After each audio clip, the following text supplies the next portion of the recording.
Panglima! Ini dia orangnya, Tuan. Panglima Sudirman.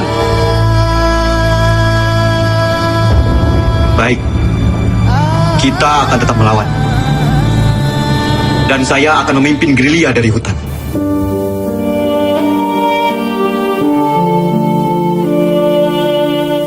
Dia adalah salah satu pahlawan yang dicintai dan dikagumi dalam sejarah perjuangan kemerdekaan Indonesia. Dia adalah pemimpin tertinggi pertama dalam sejarah kemiliteran Indonesia yang memilih masuk hutan dan bergerilya dalam memimpin perlawanan terhadap militer Belanda yang hendak merebut kemerdekaan dari tangan bangsa Indonesia. Itulah sosok Jenderal Sudirman, pemimpin berkarisma besar yang rela berkorban memperjuangkan dan mempertahankan kemerdekaan Indonesia yang kini bangsa Indonesia mampu merasakan kemerdekaannya.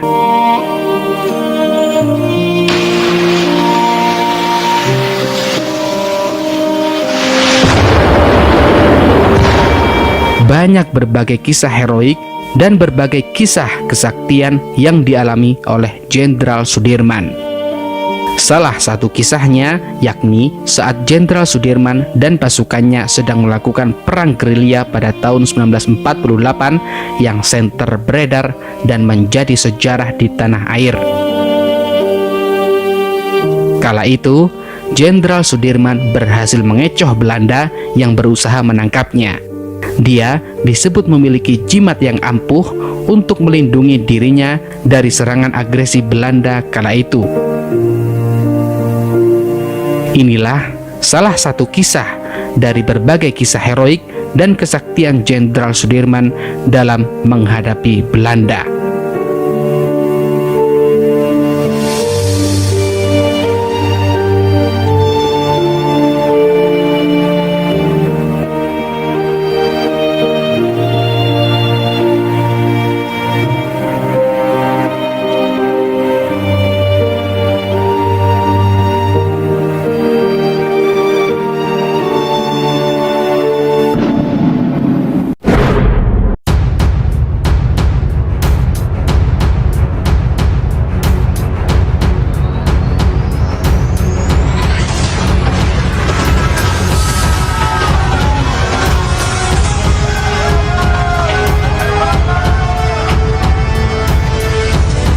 Genderang perang berbunyi, jantung berdegup kencang tatkala Indonesia kembali didatangi oleh pasukan Belanda pada tanggal 19 Desember 1948.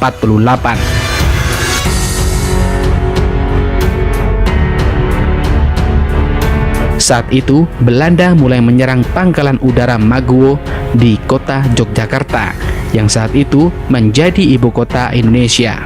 Mereka berhasil menguasai Yogyakarta pada tanggal 19 Desember 1948.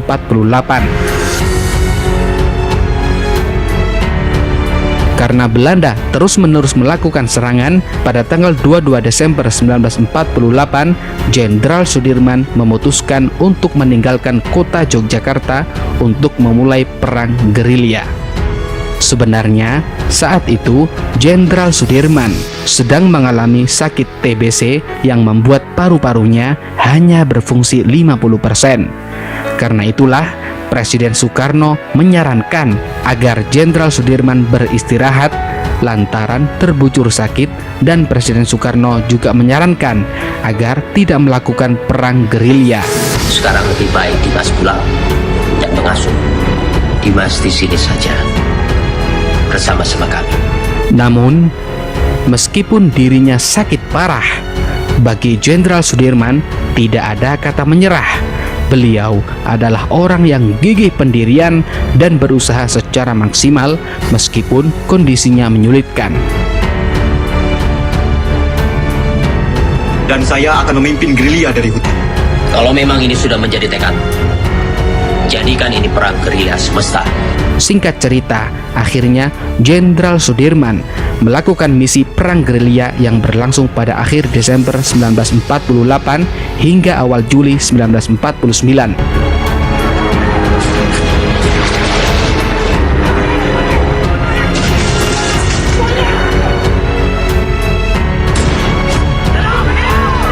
Gerilya adalah cara berperang dengan sembunyi-sembunyi dan menyerang secara tiba-tiba.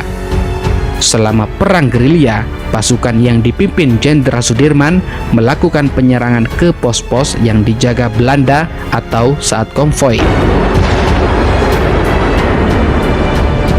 Selain berbagai strategi untuk memecah konsentrasi Belanda, perang gerilya juga merupakan respon Indonesia atas agresi militer kedua yang dilancarkan oleh Belanda. Duiden de plaatsen aan waar de destijds en fabrieken lagen. Trieste verwoestingen te midden van de prachtige zwijgende natuur.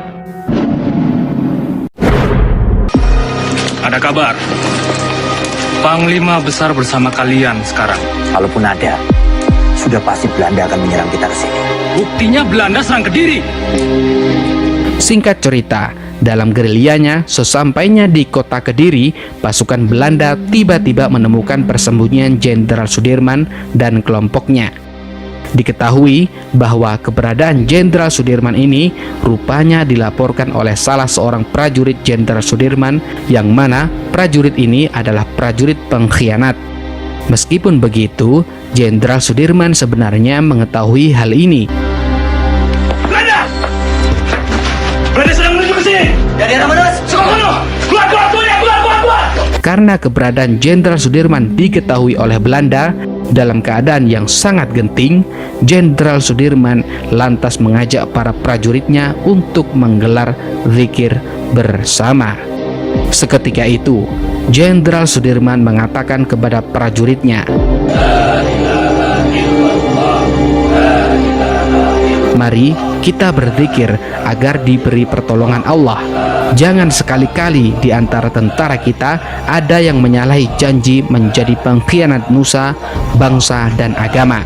Kalian harus senantiasa ingat bahwa perjuangan selalu memakan korban. Jangan sekali-kali kita membuat rakyat menderita."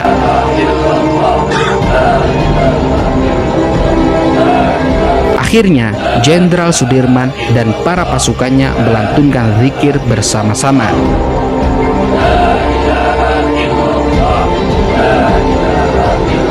Seketika itu, anehnya, tidak ada satupun pasukan Belanda yang mempercayai sang pengkhianat bangsa Indonesia itu mengenai identitas Jenderal Sudirman. Mana Panglima?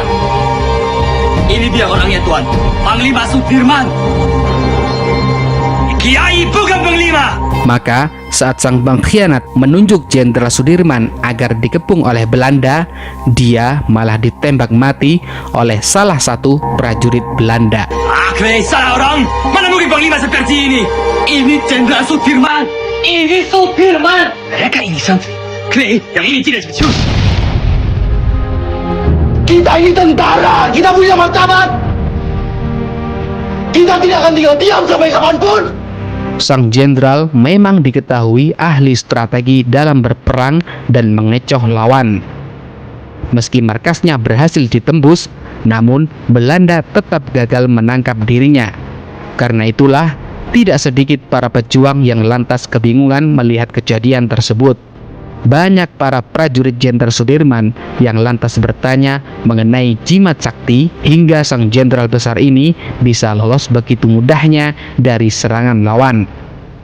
Disarikan dari berbagai sumber saksi sejarah dari mulut ke mulut, rupanya Jenderal Sudirman memiliki 3 jimat yang selalu dipegang teguh.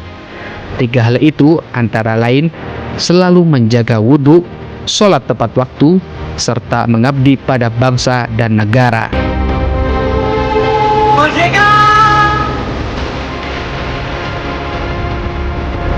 Teruslah mengingat dan mengenang para pahlawan bangsa Indonesia ini yang merelakan segalanya demi memperjuangkan kemerdekaan bangsa Indonesia.